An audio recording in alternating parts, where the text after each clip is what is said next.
You're standing at the edge of a cliff. The view is beautiful. You are completely safe.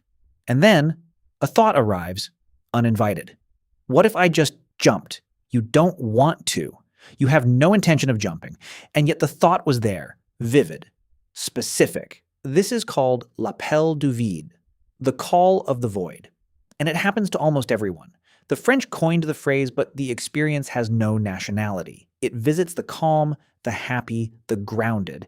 It is not a death wish. It is almost the opposite. Let's talk about what your brain is actually doing when this happens. The phenomenon was formally studied by Jennifer Hames and colleagues at Florida State University in 2012.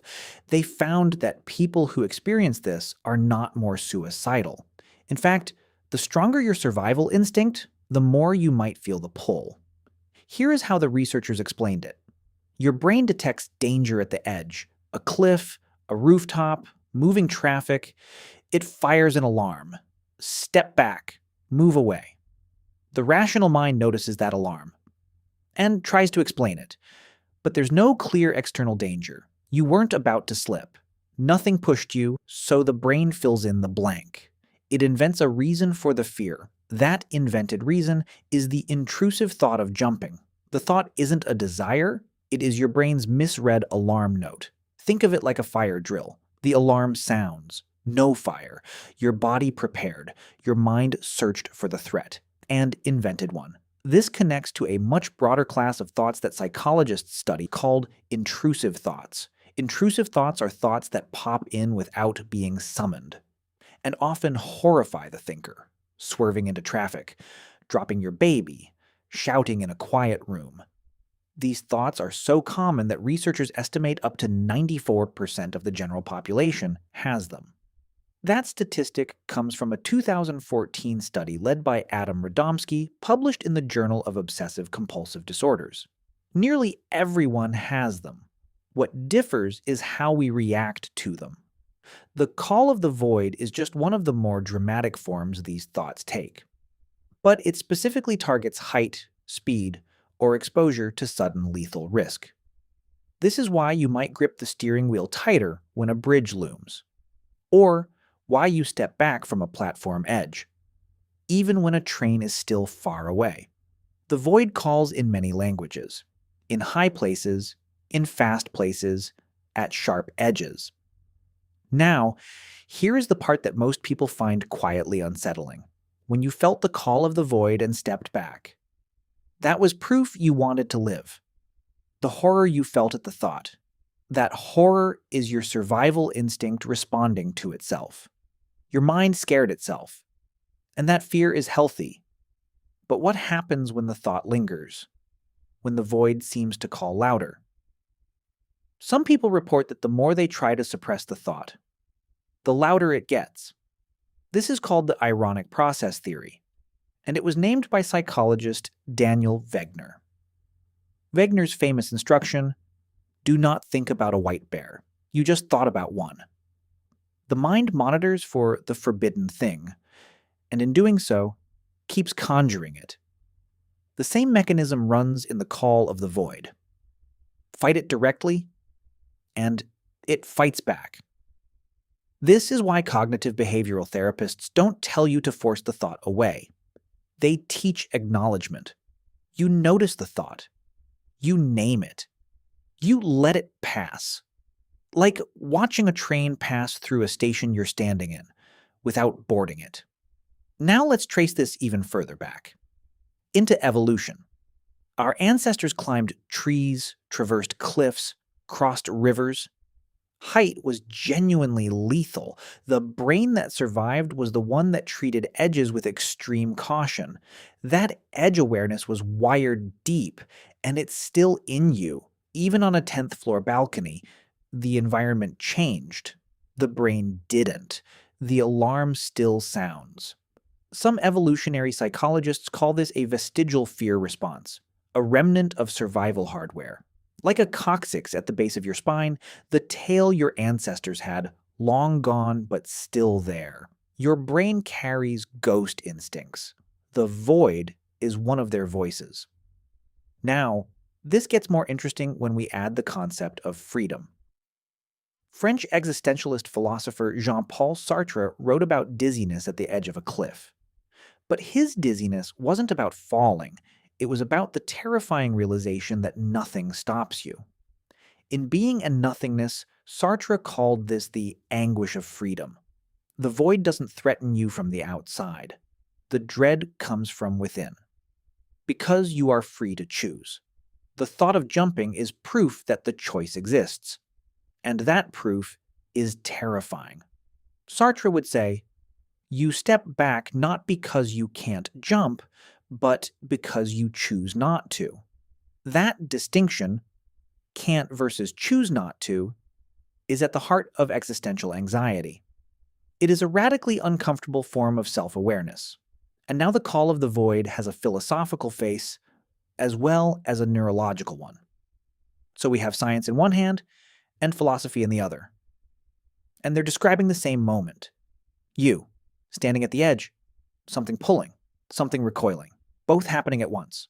The call of the void has a cousin, and it lives in everyday situations too. Have you ever been in a very quiet library and felt the urge to scream? Or held a fragile glass and imagined smashing it for no reason? Or had the impulse to honk your horn in complete silence during a funeral procession? These are all cousins of the call of the void, taboo impulses triggered by extreme situational contrast. The brain identifies a rule: silence, safety, calm, and immediately produces its worst-case violation. Researchers believe this is also connected to the monitoring system Wegener described, the thought police that finds what it hunts.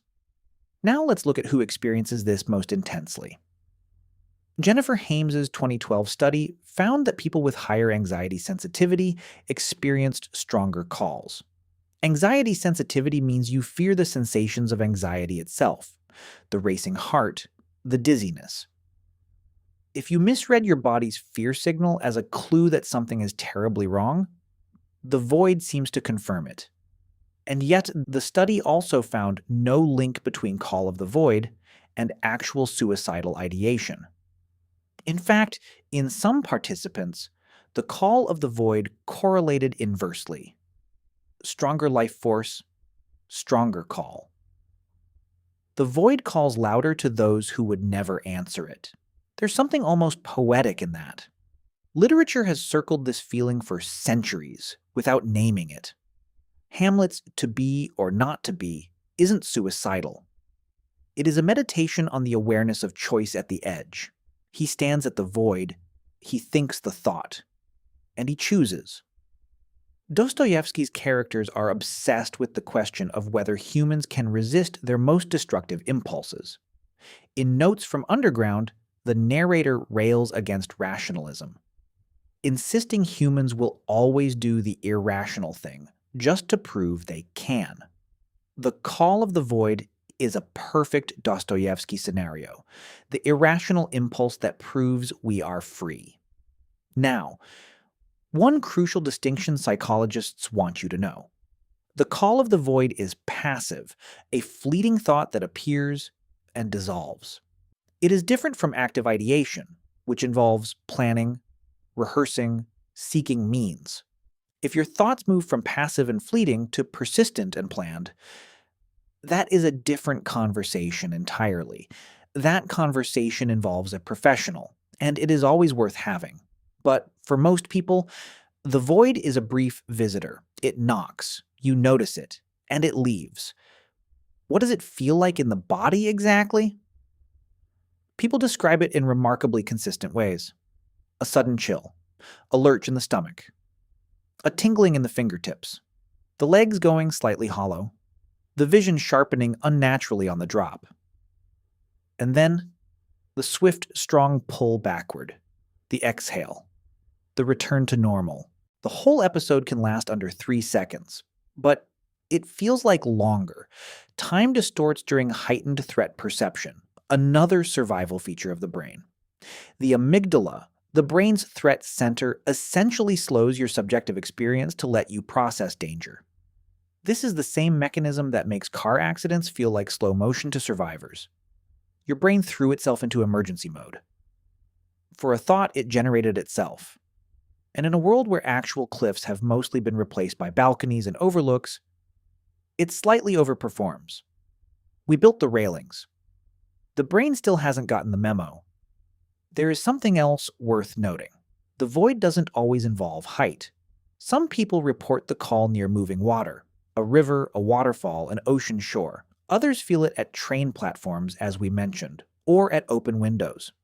The common thread is the sudden, unguarded proximity to irreversibility, the moment when one small action could not be undone. That irreversibility is what activates the circuit. It is one of the few situations where the consequences of a momentary impulse are permanent. And the brain, always modeling futures, floods you with the worst possible one, not because it wants that future, but because modeling danger is how it keeps you from it. The call of the void is, at its core, a preview, a warning rendered in high definition. Your brain is a nervous director, running the disaster reel before anything can go wrong. Exhausting, but effective. You are still here. What should you do the next time it happens? First, don't panic at the thought. Panic feeds it. Second, name it. That is the call of the void. It is a known phenomenon. I am safe. Third, step away from the physical edge. Not because you might jump, but because your nervous system needs the distance. And then it passes. Like it always does. The void, for all its dramatic name, is temporary. It is a sensation without substance, a signal without a genuine source. An echo of a danger your ancestors faced.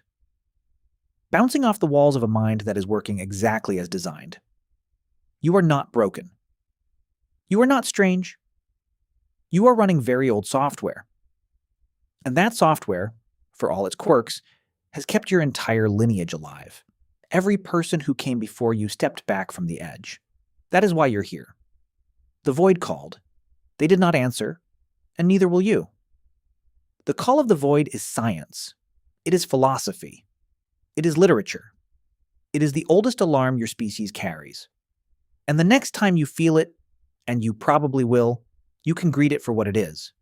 An ancient voice, a borrowed fear, a reminder that you are alive, and that you intend to stay that way. The void called, you stayed. That's the whole story. If this found you at the edge of something, in any sense, we're glad you're watching. See you next time.